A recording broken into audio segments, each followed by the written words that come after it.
Hello students, good morning.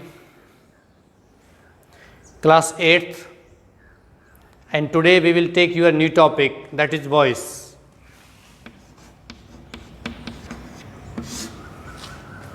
Dear students, आपका English grammar में बहुत सारे टॉपिक हो चुके हैं. वॉइस टॉपिक आपका लेते हैं. ये टॉपिक आपका अभी नहीं हुआ है. इंग्लिश में दो प्रकार की वॉइस होती हैं.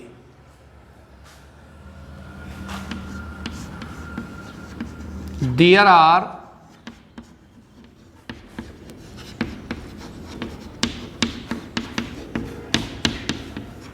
To types of voice in English.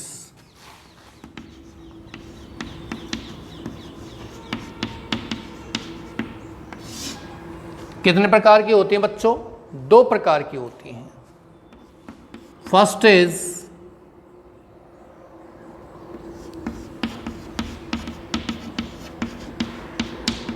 Active voice and second is passive voice.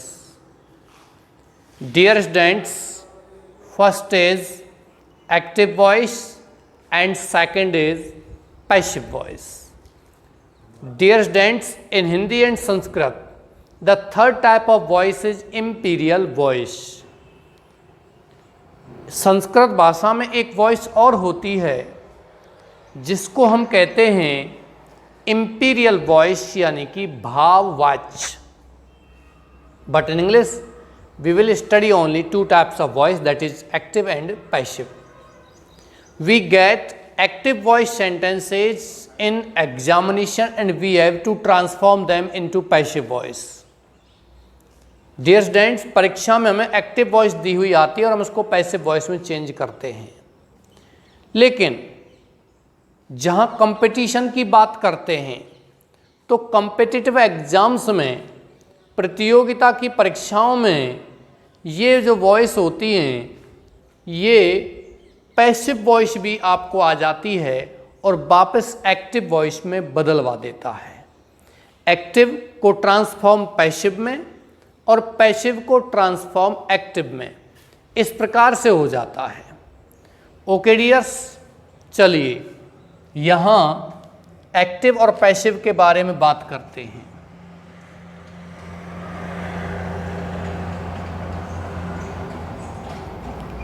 Direct ही लेते हैं इसको. We transform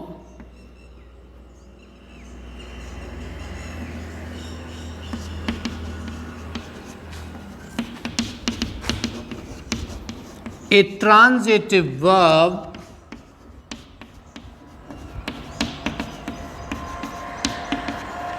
into passive voice.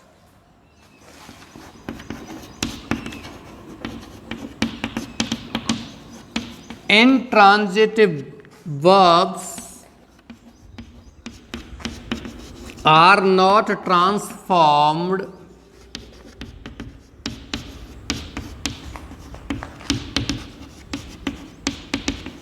into passive voice. Dear students, intransitive verbs are never transformed into passive voice because these verbs do not have any object behind them.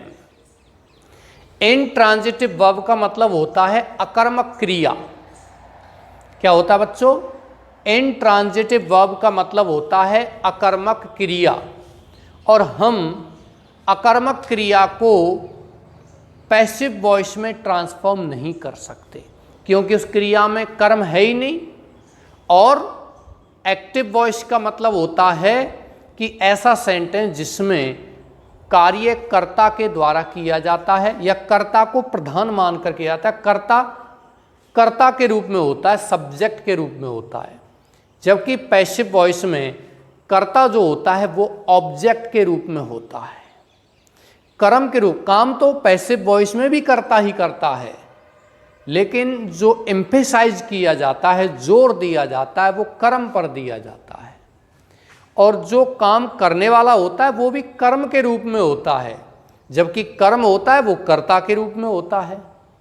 ये है कारण। Okay dears, तो ध्यान दीजिए, हम केवल ट्रांजिटिव वर्ब को यानी कि अकर्मक क्रिया, प्यारे बच्चों ये क्रियाओं में भी 3 प्रकार के वर्ब मानी जाती हैं।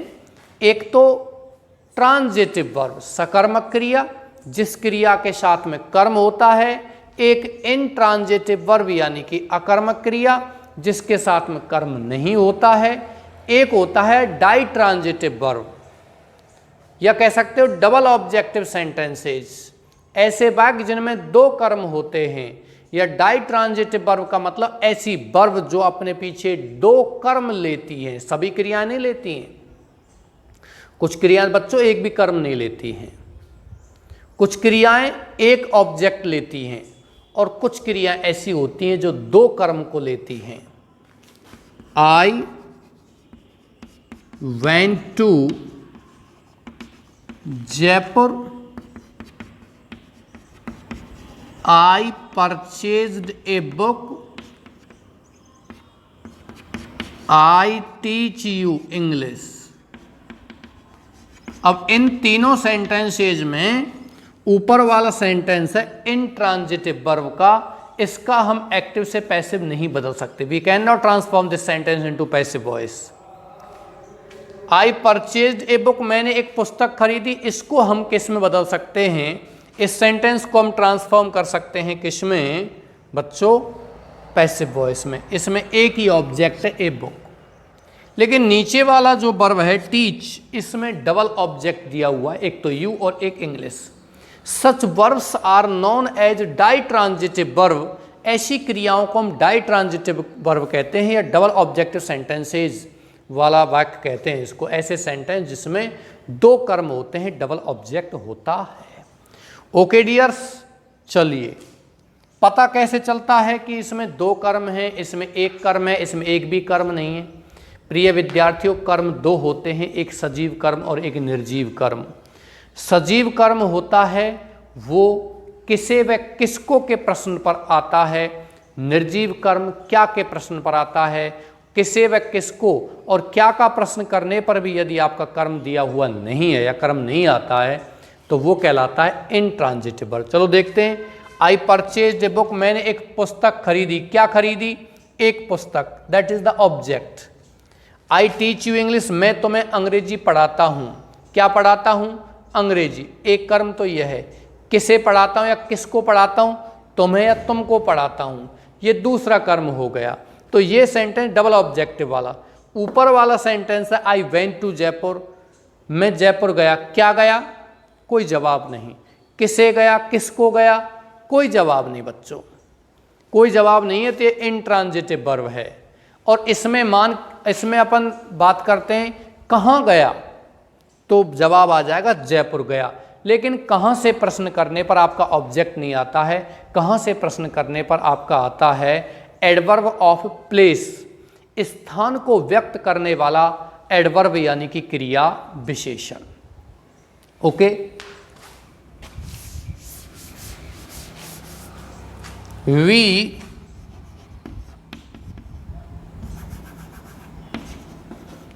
Can not transform the following sentences into following tenses, sentences नहीं बच्चों, tenses। निम्नलिखित tenses को हम पैसिव वॉइस में नहीं बदल सकते। कौन कौन से टेंस होते हैं? नंबर 1 बात करते हैं प्रेजेंट परफेक्ट कंटिन्यूअस। दूसरा होता है पास्ट परफेक्ट कंटिन्यूअस। तीसरा होता है फ्यूचर कंटिन्यूअस। चौथा होता है future perfect continuous.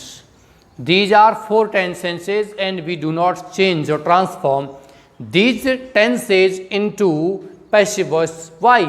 Because these tenses are already constructed in passive voice, so we do not change these tenses in passive voice. These tenses cannot be passivized. In tenses को हम passive में नहीं बदलते। आज मैं आपको इसके वॉइस के बारे में थोड़ी जानकारी ही दूंगा।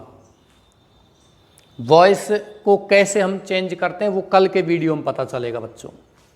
वॉइस में बता दिया, वॉइस का मतलब होता है वाच, ध्वनि, आवाज़ जो व्यक्ति के मुंह से निकलती है। ये चौक के टूटने की आवाज़ है, इसको अपन वॉइस नहीं कह सकते। ये चौक के टूटने की आवाज़, हम इसको वॉइस नहीं कह सकते, ये साउंड कहलाता है। The sound of running vehicles on the road, सड़क पर दौड़ते हुए वाहनों की आवाज़। लेकिन मैं जो बोल रहा हूँ ये क्या कहलाती है? वॉइस कहलाते हैं। और इसके कितने रूप होते हैं इंग्लिश में? 2 होते हैं, एक्टिव और पैसिव। एक्टिव का मतलब सक्रिय, जिसमें कर्ता सक्रिय होता है। पैसिव का मतलब जिसमें कर्ता निष्क्रिय होता है, यानी कर्ता अपने मूल रूप कर्ता में न होकर के कर्म के रूप में होता है, उसको कहते हैं पैसिव। पैसिव की ज़रूरत कहाँ पड़ती है प्यारे बच्चों? जहाँ हमें किसी काम को करने वाले का पता ना हो, वहाँ पैसिव वॉइस। किसी भी डिस्कवरी को, किसी भी इन्वेंशन, आविष्कार को बताने के लिए हम ऐसे सेंटेंस को पैसिव में बोलते हैं, पैसिव में लिख सकते हैं।